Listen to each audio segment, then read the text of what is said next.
खालिद साहब, ये फसलों के साथ क्या हुआ? हुकूमत खुद मान रही है कि -30% जो है कम हुई, कॉटन -8% कम हुई है, वीट और गन्ना भी -3.9% कम हुआ है, सिर्फ आलू और प्याज में इजाफा हुआ। What went wrong sir? बहुत शुक्रिया सर। जैसे फरमा रहे थे कि गंदम का जैसे कि आटे का रेट कम हुआ, वो भी 2 खरब रुपए फार्मर्स का लॉस हुआ। अच्छा। और गवर्नमेंट ने आटा सस्ता किया, वो भी 2 खरब रुपए पाकिस्तान के किसान सा जेब से निकाला और गरीब को आटा दिया। वो भी जो हमारी गंदम की अखराजात थे वो 4,000 रुपए मन थे और हमसे जबरदस्ती वो गंदम 2500 से 2600 में खरीदी गई। तो वो भी इनका कोई कमाल नहीं है, वो भी किसानों के साथ जुल्म करके इन्होंने रोटी सस्ती की है। हम नहीं चाहते कि रोटी कोई महंगी हो, लेकिन ये भी जुल्म है कि किसान का अखराजात 4,000 आ रहे हैं और गवर्नमेंट कहती है कि गंदम हमें 2,000 में दे दें।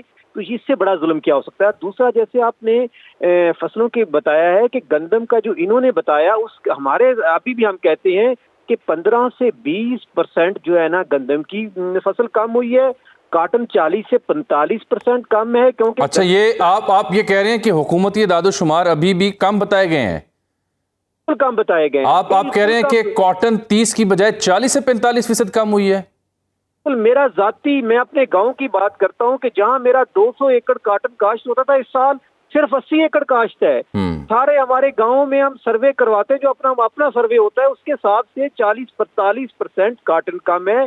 दूसरी जो एवरेज है वो पिछले साल हमें 8 से 10 मन एवरेज थी, जो हमारी 25 से 30 मन थी। क्योंकि क्लाइमेट चेंज की वजह से अभी भी आप यकीन करें कि 3 दफा हमने कॉटन काश्त की है, 2 दफा तो वो जमीन से बाहर ही नहीं निकली, इतनी गर्मी है। और अब भी अगर जो निकली है तो वो बहुत कम तादाद में निकली है।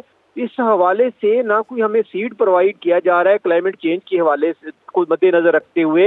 इस तरह अगला साल के जो रिजल्ट हैं वो तो इतने खतरनाक हैं कि मैं कहता हूं कि इस मुल्क में खासकर आटा और गंदम पे तो कहत आ जाएगा, इनको इमरजेंसी डिक्लेयर करनी पड़ेगी। खालिद साहब, ये बात दुरुस्त है कि किसान जो है वो गंदम काश्त करने से गुरेजा है? इस साल भी, इससे पहले भी 2 साल से भुगत रहा है और अगले साल भी खदशा है कि शायद इससे भी ज्यादा कम हो। साल आप मेरे से लिख लें, मैं बार बार हमने एहतजाज किया, बार बार रिक्वेस्ट की कि खुदा के वास्ते रहम करें, 50% अगले साल गंदम काश्त हो जी, लिख लें। ये प्याज और टमाटर की काश्त इसलिए बढ़ की थी कि हमने खुद अपने गंदम छोड़ के प्याज काश्त किया और फसलें काश्त की कि चलो कुछ इससे हमें रिजल्ट मिल जाएगा। लेकिन देखें कि बदकिस्मती से आप कॉटन जो है, इस पिछले साल आपने 50 से 60 करोड़ डॉलर की मंगवाई थी, इस साल कॉटन 2 अरब डॉलर की आप बाहर से मंगवा रहे हैं। अंदाजा कीजिए। बिल्कुल साथ है ना, ये साथ है खालिद साहब, ये बड़ा इंपॉर्टेंट एस्पेक्ट है। यूसुफ साहब, जब हम क्लाइमेट चेंज की एडवर्स वेदर कंडीशन का जिक्र करते हैं, बाकी दुनिया कैसे कॉप अप करती है? बीज हैं, टेक्नोलॉजी है, दीगर ऐसी इजादात हैं जो इंट्रोड्यूस करवाई जाती हैं। यानी बिहार जैसे सूबे में भी अगर वहाँ पे काश्तकारी हो रही है इंडिया में थ्रू टेक्नोलॉजी, तो हमारी हुकूमत इस एस्पेक्ट पे क्यों नहीं गौर करती? और बाकी दुनिया कैसे इससे कम्पीट करती है इन चीज़ों को? सर ज़रा मुख्तसर बयान कीजिए। बिल्कुल, ये इसमें कोई शक नहीं कि पाकिस्तान जो है वो जो क्लाइमेट चेंज के लिहाज से बहुत शदीद तरीन जो कंट्रीज जो मुतासरून में से एक है। लेकिन आपको एक छोटी सी बात देता हूं। एक छोटा सा मुल्क है यूरोप का जिसका नाम है नेदरलैंड्स, हॉलैंड जी।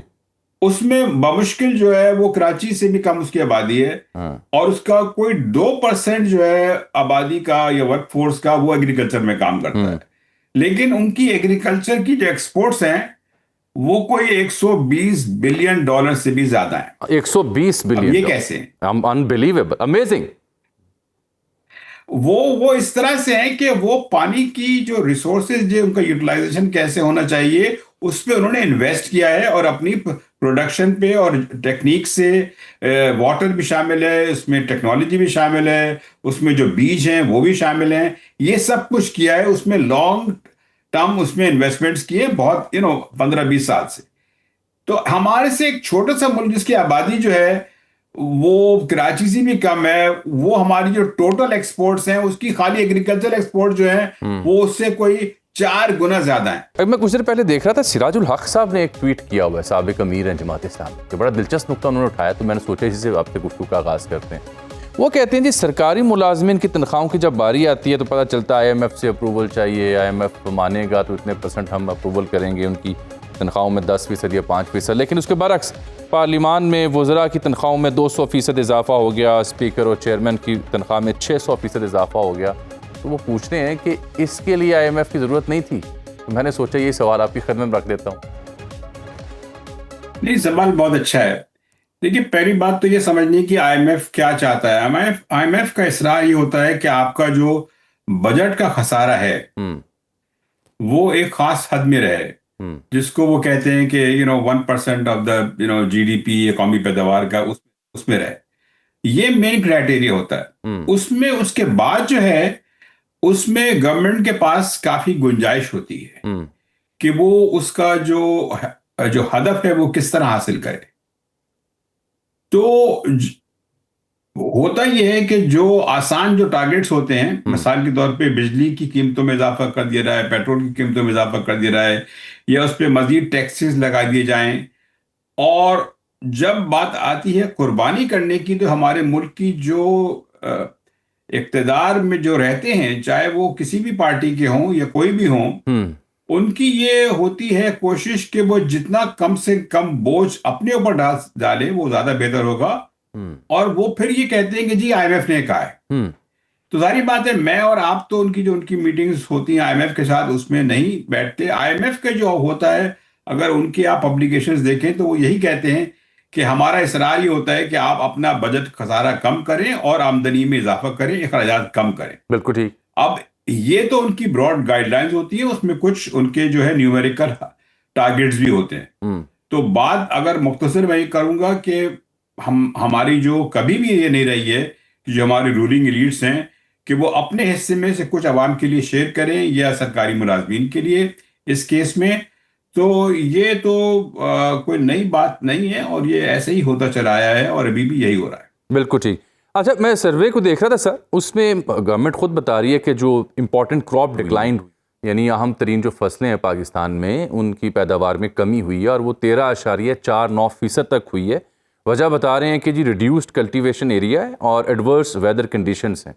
और उसमें उन्होंने बताया जी कॉटन -30.7% तक गिरी, वीट -8.9% तक, शुगर केन -3.9%, और जो इजाफा वो सिर्फ आलू और प्याज में उनकी फसलों में हुआ। ये किस बात का गम्माजी करता है, ये जो इंडिकेटर्स हैं सर, इससे क्या मतलब है? क्योंकि हम तो किसान पे बहुत डिपेंड करते हैं और किसान नाला है, तो ये हुकूमत किस बात का एतराफ़ कर रही है, सोल्यूशन नहीं इसका दे रही? देखिए, पहली बात तो ये कि गवर्नमेंट ने जो क्लेम किया है इकोनॉमिक सर्वे में कि इस साल जो है जो कौमी पैदावार है उसमें 2.68% या 2.7% का इजाफा हुआ है जी। ये नंबर्स मेरी नजर में क्रेडिबल नहीं है इसलिए कि जो पहले 3 जो क्वार्टर्स थे उसमें जो है 1.5-2% इसके आसपास जो था, अब एकदम सडनली इतना जंप कैसे आ गया, जबकि वो जो सहमाई है वो अभी खत्म भी नहीं हुई है। ये इसमें कोई क्रेडिबल बात नहीं लगती, जबकि खास तौर पे इसलिए कि जैसा कि आप अभी बता रहे हैं कि एग्रीकल्चर जो क्रॉप प्रोडक्शन है उसमें जो है कमी हुई है और बड़ी सिग्निफिकेंट कमी हुई है। ना सिर्फ ये कि जो लार्ज स्केल जो मैन्युफैक्चरिंग है उसमें भी जो है ट्रेंड जो है बहुत नेगेटिव रहा है या वीक रहा है। तो ओवरऑल इसमें जहां तक ताल्लुक है मेजर क्रॉप्स का, इसमें एक बहुत बड़ी जो सिचुएशन है वो है कॉटन के और वीट के हवाले से, और इसका ताल्लुक 2 चीजों से। एक तो पानी की अवेलेबिलिटी है। अगर आप पानी की जो अवेलेबिलिटी की आदमशुमार देखें तो उसमें कमी वाकया हो रही है,